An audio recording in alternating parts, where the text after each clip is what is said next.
Hi, it's Christiana Gaudet. Today I am here with a review of the brand new Under the Roses Lenormand deck from US Games. The deck is designed by Kendra Hurto and Katrina Hill, and this is very special. It is my first Lenormand deck. Well, that's not quite true. The very first Oracle deck I ever had was given to me in my Christmas stocking because my mother was really cool that way. When I was 8 years old, it was the Gypsy Witch fortune-telling deck that's still available from US Games. And that's based on the Lenormand structure as well. So, let me share with you what I'm learning about Under the Roses Lenormand and about the Lenormand system in general. This Lenormand deck has 39 cards. That is the 36-card deck with 3 alternates for 3 different cards. And let's start with that. Okay. We have 2 child cards. We have 2 gentleman cards and 2 lady cards. Now, the idea is we are to choose which one of each we want to use. One thing that is sadly true about our card divination systems that come out of Europe, both Tarot and Lenormand, is they are of their times. They do tend to be somewhat classist, somewhat racist, somewhat sexist. And in the tarot world, there has been a real effort to create decks whose images are more inclusive, decks whose images are more culturally relatable to modern times. It's nice to see this happening in the Lenormand world as well. I just started with the child, and I looked at the 2 child cards. And I really liked the yellow dress, so I chose the child in the yellow dress. Then I looked at the 2 gentlemen, and I gotta tell you, this guy, although I like his rose, he just seemed a little emo to me. This guy looked classier. Okay, so now I've got my child and my gentleman. When I look at the 2 ladies, I have to say I like the one in the red dress with the rose. So here are my 3 people.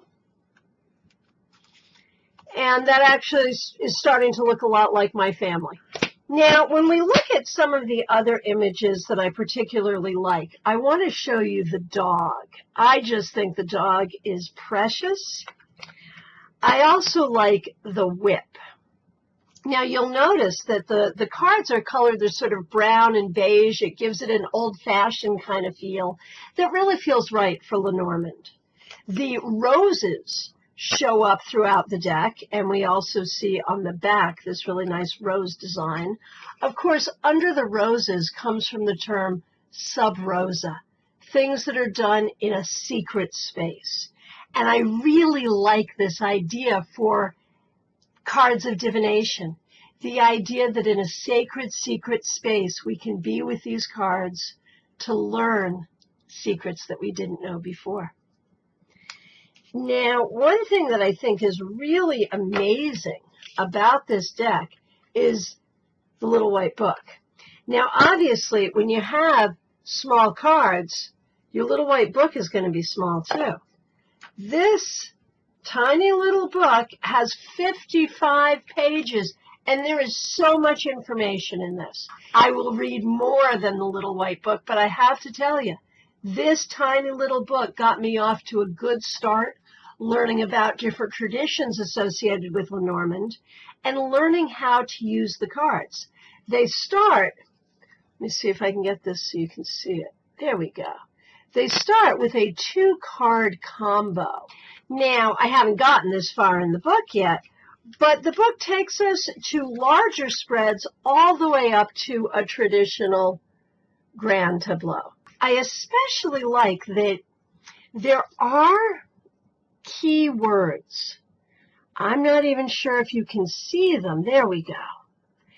There are key words in scrolly handwriting in the background of each card. These are unobtrusive, but they really are helpful.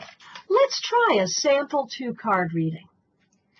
What I'd like to read about is my relationship with Lenormand. Of course, I'm a professional tarot reader. I've written a couple of books on tarot. Where's Lenormand going to fit into that for me? That's my question.